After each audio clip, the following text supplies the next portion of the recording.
वैभव सूर्यवंशीची प्रतिभा पाहिल्यानंतर अनेक दिग्गज त्याला भारतीय क्रिकेटचं भविष्य म्हणत आहेत। त्याचवेळी चाहत्यांचा असा विश्वास आहे की वैभव सूर्यवंशी लवकरच टीम इंडियाकडून खेळताना दिसू शकतो। या सगळ्यांमध्ये भारताच्या माजी प्रशिक्षकाने एक मोठं विधान केलं आहे आणि बीसीसीआयला या तरुण खेळाडूचं योग्य व्यवस्थापन करण्याचा मोठा इशारा देखील दिला आहे।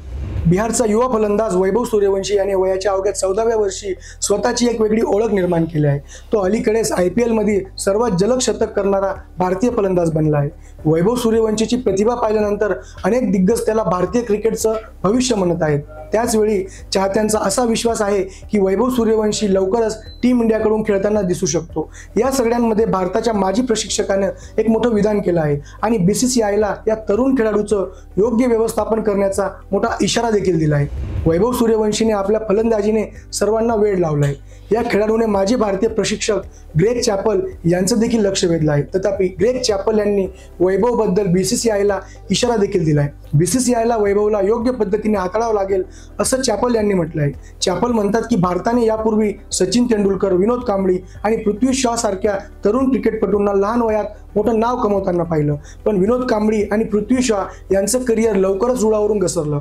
अशा परिस्थितीत बीसीसीआयला वैभवकडे अधिक लक्ष देण्याची गरज आहे। ग्रेग चॅपल यांनी ESPN क्रिक इन्फोसाठी त्यांच्या कॉलममध्ये लिहिले की सचिन तेंडुलकरला तरुण वयात केवळ प्रतिभेमुळे यश मिळाले नाही, तर त्याच्याकडे एक मजबूत आधार प्रणाली देखील होती। एक शांत स्वभाव, एक समजूतदार प्रशिक्षक, एक कुटुंब ज्याने त्याला जागतिकतेच्या सर्कसपासून वाचवलं। दुसरीकडे विनोद कांबळी जो तितकाच प्रतिभावान आणि कदाचित अधिक भडक होता, त्याला प्रसिद्धी आणि शिस्त यांचा समतोल साधण्यासाठी संघर्ष करावा लागला।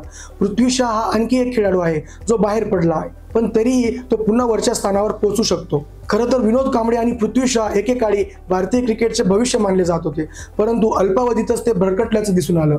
हे दोन्ही खेळाडू त्यांच्या प्रतिभेचा योग्य वापर करू शकले नाहीत। विनोद कांबळीच्या क्रिकेट कारकिर्दीची सुरुवात सचिन तेंडुलकर पासून झाली, पण कांबळी मैदानाबाहेर गोष्टी हाताळण्यात अयशस्वी झाला आणि दारूच्या व्यसनामुळे त्याचे करिअर उद्ध्वस्त झाले।